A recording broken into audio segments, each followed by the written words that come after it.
किंवा पुष्प अर्पण करण्यासाठी वेगवेगळ्या सामाजिक संघटना असतील किंवा नागरिक असतील किंवा वेगवेगळे राजकीय पक्षांचे कार्यकर्ते असतील हे सारसबाग इथे येत असतात। त्याच्यामुळे वाहतुकीत आज पुण्यात मोठे बदल करण्यात आलेले आहेत। आज 2 वाजल्यापासून या सारसबाग किंवा स्वारगेट असेल, कात्रज चौक असेल येथील वाहतुकीत मोठे बदल करण्यात आलेले आहेत। खरं तर वाहतूक शाखेचे पोलीस उपायुक्त संदीप भाजी भाकरे यांनी असं आवाहन केलेलं आहे की आज तुम्ही घराच्या बाहेर पडताना वाहतुकीचं जे वेळापत्रक आहे, नियोजन वेळापत्रक, ते बघूनच बाहेर पडावं। खरं तर जेधे चौकातून सारसबागकडे जाणारी वाहतूक जी आहे ती आज बंद राहील।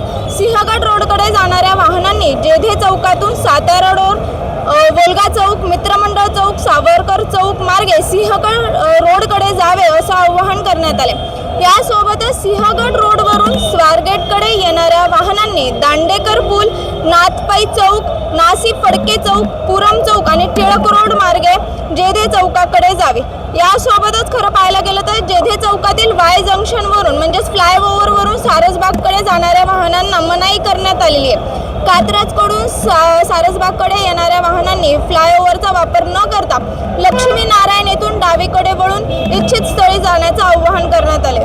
खरं पाहायला गेलं तर वेगा सेंटर ते सारसबाग या ग्रेड सेपरेटरमधून वाहनांना देखील आज प्रवेश बंद राहणार आहे। या मार्गाऐवजी वेगा सेंटर, घोरपडे पेठ उद्यान, राष्ट्रभूषण चौक आणि हिराबाग चौक मार्गे वाहतूक वळवण्यात येईल। यासोबतच सावरकर चौक ते पुरम चौक हा मार्गही बंद ठेवण्यात येणार असून वाहन चालकांनी दांडेकर पूल, नाथपाई चौक, नासी फडके चौक, कल्पना हॉटेल आणि टिळक रोड मार्गे प्रवास करावा।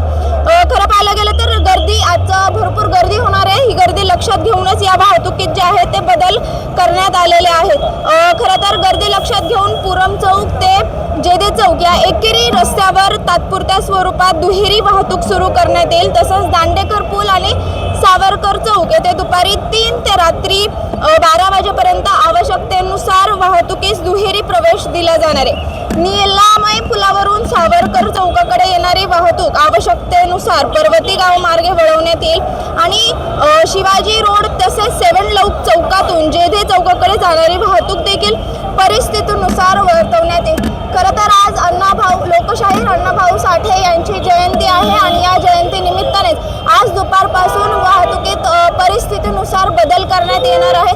त्याच्यामुळे तुम्ही पर्यायी मार्गांचा वापर करावा। नागरिकांची गैरसोय होऊ नये याच्यासाठीच हे उपलब्ध मार्ग देखील वाहतूक शाखेने उपलब्ध करून दिलेले आहेत। त्याच्यामुळे नागरिकांनी वाहतुकीचा नियोजित वेळापत्रक बघून घराबाहेर पडावा आणि पर्यायी मार्गांचा वापर करावा असं आवाहन जे आहे ते वाहतूक शाखेकडून नागरिकांना करण्यात आले। शिवानी लकडे, टाइम्स ऑफ महाराष्ट्र, पुणे।